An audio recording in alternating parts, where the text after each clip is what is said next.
Student, इस video में हम लोग क्लास 10th के कोऑर्डिनेट ज्योमेट्री का रिवीजन करने जा रहे हैं। बेसिकली कोऑर्डिनेट ज्योमेट्री में आप लोगों ने पढ़ा हुआ है कि कोऑर्डिनेट ज्योमेट्री किसको कहते हैं। तो वहाँ पे हम लोगों ने जो कॉन्सेप्ट को पढ़ा है तो उस कॉन्सेप्ट के आधार पे क्लास 10th में आपको डिस्टेंस फार्मूला या फिर एरिया ऑफ ट्रायंगल या फिर सेक्शन फार्मूला, इन्हीं तीन को पढ़ने के लिए आपके सिलेबस में दिया गया है। तो कोऑर्डिनेट ज्योमेट्री में अगर हम लोग डिस्टेंस जो निकालते हैं उसका जो फार्मूला जो आपको बताया गया है वो कैसे निकालते हैं, जैसे मैं आपको इसका प्रैक्टिकल में करके आपको बताता हूँ कि आप कैसे खुद से भी निकाल सकते हैं। ये मान लीजिए कि ये आपका एक कोऑर्डिनेट सिस्टम दिया हुआ है। इसमें हम लोग जानते हैं कि इसको एक्स एक्सिस कहते हैं, इसको एक्स डैश एक्सिस मतलब ये नेगेटिव पोर्शन है हमारा, ये हमारा ओरिजिन है, ये हमारा वाई एक्सिस है और ये नेगेटिव वाई एक्सिस मतलब नेगेटिव जो वैल्यूज़ हैं वाई के वो है। अब सपोज करो कि आपके पास कोई एक पॉइंट P यहाँ पे दिया हुआ है, इसका कोऑर्डिनेट x1 और y1 दिया हुआ है, और एक पॉइंट आपका यहाँ पे Q दिया हुआ है और इसका कोऑर्डिनेट x2 और y2 दिया गया है। अब इसका फॉर्मूला मतलब डिस्टेंस आपको निकालना है, डिस्टेंस फार्मूला आपको बताना है। तो हम लोग जानते हैं कि PQ जो डिस्टेंस होता है वो क्या होता है। तो इसको हम लोग पढ़ते हैं √ x2 माइनस x1 का whole square plus y2 minus y1 का होल स्क्वायर। आप इसको प्रूफ कैसे कर सकते हैं?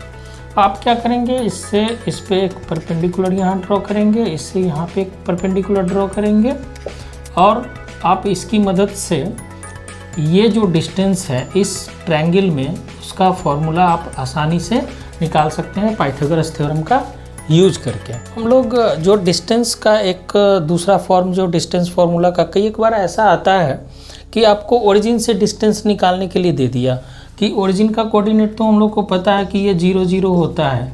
तो अगर ओरिजिन वाले कोऑर्डिनेट को अगर मैं यहाँ पे x1 और y1 मान लूँ और जो सेकंड जो यहाँ पे कोई भी कोऑर्डिनेट q है, सपोज करो कि वो x2 और y2 है, तो उसका डिस्टेंस निकालने के लिए अगर आपके पास आ जाए तो उसका डिस्टेंस कैसे निकालेंगे? तो उसका डिस्टेंस क्या होगा, यहाँ पे जो x1 का वैल्यू है वो 0 हो जाएगा, तो ये क्या आ जाएगा x2 का स्क्वायर, और यहाँ पे y1 का वैल्यू 0 हो जाएगा तो ये क्या आ जाएगा y2 का स्क्वायर। तो ये जो फॉर्मूला है ये है distance from origin to a point, उसका फॉर्मूला है कि आप जो कोऑर्डिनेट आपके पास दिया गया हो उसका सिर्फ आप स्क्वायर करके ऐड करके रूट निकाल दें तो वो आपका डिस्टेंस आ जाएगा। दोस्तों, इस पे आप बहुत तरह के क्वेश्चन बना सकते हैं। जैसे आपको अगर एरिया ऑफ ट्रायंगल निकालना है, आपको इस क्लास 10th के का जो सिलेबस है उसके अंदर एरिया ऑफ ट्रायंगल निकालने के लिए 3 पॉइंट्स आपके पास दिए हुए हैं और आपको एरिया ऑफ ट्रायंगल निकालने का फॉर्मूला भी बताया गया है। लेकिन आप डिस्टेंस फार्मूला की मदद से जो बेसिक जो रूल हम लोग जानते हैं कि एरिया ऑफ ट्रायंगल निकालने का जो फॉर्मूला होता है 1/2 इंटू बेस इंटू हाइट, आप उससे इस फॉर्मूले की मदद से भी आप डिस्टेंस निकाल करके, मतलब कि अगर सपोज करो आपके पास ये 3 पॉइंट दिए हुए हैं, A, B और C का कोऑर्डिनेट आपके पास अगर दिया हुआ हो और बोले कि इस ट्रायंगल का एरिया निकालो, तो आप क्या करेंगे, सबसे पहले इस AB का अगर ये बेस है तो इस AB का आप लेंथ निकाल लेंगे और AC का लेंथ निकाल लेंगे, मतलब वो हाइट आ जाएगा। तो आप आसानी से इस एरिया ऑफ ट्रायंगल को निकाल पाएंगे। आपके पास फॉर्मूला भी होता है कि अगर तीनों वर्टेक्स अगर आपके पास दिया हो, ये और ये भी अगर दिया हो, तो उसको कैसे हम लोग फार्मूला से बनाते हैं, इसको भी हम लोग इसमें सीखेंगे।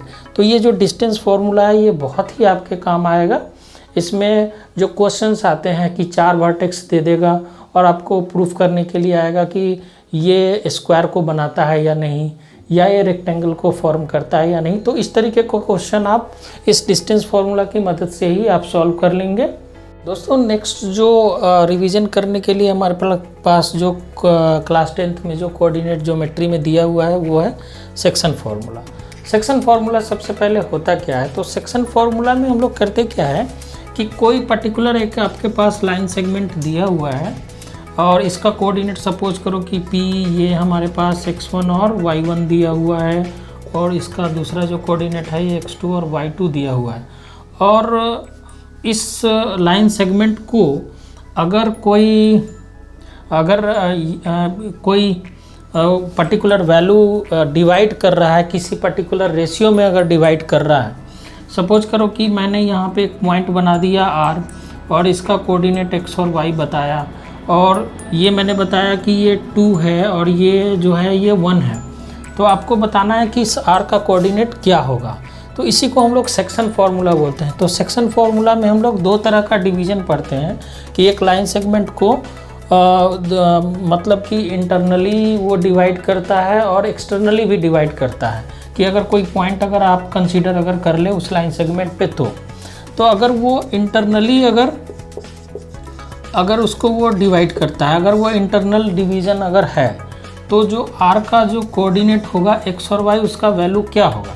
तो सपोज आप मान लीजिए कि ये जो डिवीज़न है, इंटरनल जो डिवीज़न है, ये m/n में डिवाइड हो रहा है, मतलब ये m और n के रेशियो में इसको डिवाइड करता है। तो इस R का कोऑर्डिनेट क्या होगा, तो x का जो वैल्यू होगा वो होगा mx2 plus nx1 by m+n, और y का जो वैल्यू होगा वो होगा my2 plus ny1 upon m+n।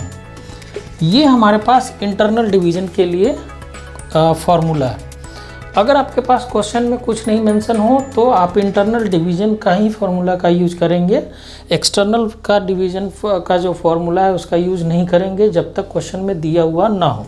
हाँ, अगर वो एक्सटर्नल अगर डिवीज़न अगर ये है, अगर ये एक्सटर्नल डिवीज़न अगर है, तो x का जो वैल्यू होगा वो होगा mx2 minus nx1 by m-n, और y का जो वैल्यू होगा वो my2 minus ny1 by m-n होगा। अब एक और इम्पॉर्टेंट चीज़ आता है कि ये तो मैंने बताया कि m और n के रेशियो में काटता है। अगर इसी लाइन सेगमेंट को अगर वो इक्वली अगर डिवाइड करता, कि p और q को कोई पॉइंट R है वो इक्वली डिवाइड कर रहा है, मतलब 1:1 के रेशियो में काट रहा है, तो वो मिड पॉइंट हो गया। तो इसका मतलब कि जो कोऑर्डिनेट R का होगा वो क्या होगा, तो इस केस में जो x कोऑर्डिनेट होगा वो होगा x1 प्लस x2/2, और y का जो वैल्यू होगा y1 प्लस y2/2। इसको हम लोग बोलते हैं मिड पॉइंट। अब हम लोग area of triangle coordinate geometry में रिवाइज करेंगे कि इसको कैसे हम लोग सॉल्व करते हैं और उसके लिए क्या फॉर्मूला है। तो सपोज कीजिए ये आपके पास एक ट्रायंगल दिया हुआ है और ये आपके पास तीनों कोऑर्डिनेट a x1 y1 दिया हो, दूसरा कोऑर्डिनेट जो b का है वो है x2 और y2, और ये जो c है वर्टेक्स उसका जो कोऑर्डिनेट है वो x3 और y3 दिया हो। तो इस ट्रायंगल का एरिया क्या होगा, तो इसके लिए जो फॉर्मूला बताया गया है ये है 1/2। सबसे पहले आप x1 को ले लेंगे, x1 तो यहाँ से लेंगे क्या y2 माइनस y3 प्लस दूसरा लेंगे x2, तो इसमें आप क्या लेंगे y3 माइनस y1, और जो x3 जब आप लेंगे, ये x3 हम लोगों ने ले लिया, तो x3 अगर आप ले लेंगे तो हमारे पास क्या आएगा यहाँ पे y1 माइनस y2। ये हमारा एरिया ऑफ ट्रायंगल होगा। एरिया ऑफ ट्रायंगल ये हमारा होगा जब आपके पास किसी ट्रायंगल का जो 3 वर्टेक्स है वो अगर दिया हुआ हो तो। अब एक इम्पॉर्टेंट चीज़ है इसके अंदर, अगर आपके पास जो एरिया ऑफ ट्रायंगल का वैल्यू अगर 0 आ गया तो इन सारे पॉइंट्स को हम लोग क्या बोलते हैं, कोलिनियर पॉइंट्स बोलेंगे। ये भी एक इम्पॉर्टेंट कॉन्सेप्ट है कि आपके पास दे देगा 3 वर्टेक्स दे देगा और आपको प्रूफ करना होगा कि आप बताइए कि ये तीनों पॉइंट्स कोलिनियर है या नहीं है। तो कोलिनियरिटी भी प्रूफ करने के लिए आप उन तीनों पॉइंट्स से अगर एरिया ऑफ ट्रायंगल निकालेंगे, अगर उसका वैल्यू 0 आ गया तो इसका मतलब कि तीनों पॉइंट्स कोलिनियर पॉइंट्स कहे जाएंगे।